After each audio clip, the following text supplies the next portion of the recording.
সাক্ষাৎ ভগবান ব্রহ্মার সেই সবচেয়ে শক্তিশালী পুত্র, যিনি নিজেই ভগবান নারায়ণকে যুদ্ধের জন্য চ্যালেঞ্জ করেছিলেন। নিজের আরাধ্য দেবতার সঙ্গে যুদ্ধ করার প্রবল ইচ্ছায় এই মহান যোদ্ধা একটি অন্ধকার গুহায় টানা 2 যুগ ধরে অপেক্ষা করেছিলেন। এরপর দ্বাপর যুগে ভগবান শ্রীকৃষ্ণের সঙ্গে শুরু হয় 28 দিনের ভয়ঙ্কর মহাযুদ্ধ।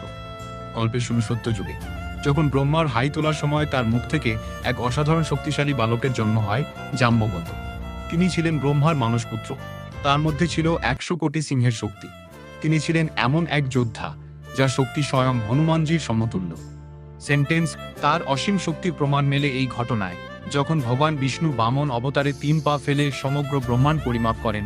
তখন তরুণ জাম্ববন্ত সেই বিশালাকার বামন রূপের চারপাশে 21 বার পরিক্রমা করেন। এরপর আসে ত্রেতা যুগ। জাম্ববন্ত ভগবান রামের সেনায় যোগ দেন। পুরো রামায়ণ জুড়ে নারায়ণ ছাড়া আর কেউই তার সঙ্গে যুদ্ধ করার মতো শক্তিশালী ছিলেন না। তিনি হনুমানজিকে তার ভুলে যাওয়া শক্তির কথা মনে করিয়ে দেন। লঙ্কা বিজয়ের পর জাম্ববন্ত নিজেই তার আরাধ্য ভগবান রামকে যুদ্ধের জন্য আহ্বান করেন। ভগবান রাম, যিনি মর্যাদা পুরুষোত্তম, মৃদু হেসে বলেন, এই যুগে নয়, আমি যখন দাপরে কৃষ্ণরূপে আসব, তখন তোমার এই ইচ্ছা পূরণ করব। এই প্রতিশ্রুতির অপেক্ষায় জাম্ববন্ত গুজরাটের পোরবন্দরের রানাবাব এলাকার এক ভয়ঙ্কর গুহায় গিয়ে বাস করতে থাকেন এবং যুগের পর যুগ তার প্রভুর জন্য অপেক্ষা করেন।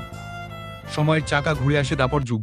একদিন শ্যামন্তক মণির খোঁজে ভগবান শ্রীকৃষ্ণ সেই গুহায় প্রবেশ করেন। সেখানে তিনি দেখেন জাম্ববন্তের কন্যা সেই অলৌকিক মণি নিয়ে খেলছে। কৃষ্ণ মণিটি নিতে গেলে জাম্ববন্ত তাকে যুদ্ধের আহ্বান জানান। তারপর শুরু হয় ভয়ঙ্কর মল্লযুদ্ধ। একটানা 28 দিন ধরে চলে এই লড়াই। 28তম দিনে জাম্ববন্তের শক্তিশালী শরীর ক্লান্ত হয়ে পড়ে। তখন তিনি উপলব্ধি করেন এই শক্তি শুধুমাত্র স্বয়ং নারায়ণেরই হতে পারে। তখন শ্রীকৃষ্ণ তার অলৌকিক রূপে ভগবান রামের দর্শন দেন। জাম্ববন্তের বহু যুগের অপেক্ষা পূরণ হয়। তিনি অশ্রুজ্জ্বল চোখে প্রভুর চরণে নত হন, ক্ষমা প্রার্থনা করেন এবং নিজের কন্যা জাম্ববতীর সঙ্গে শ্রীকৃষ্ণের বিবাহ দেন। গুজরাটের পোরবন্দরের জাম্ববন্ত গুহা আজও এই মহাযুদ্ধের জীবন্ত সাক্ষী হিসেবে বিবেচিত হয়।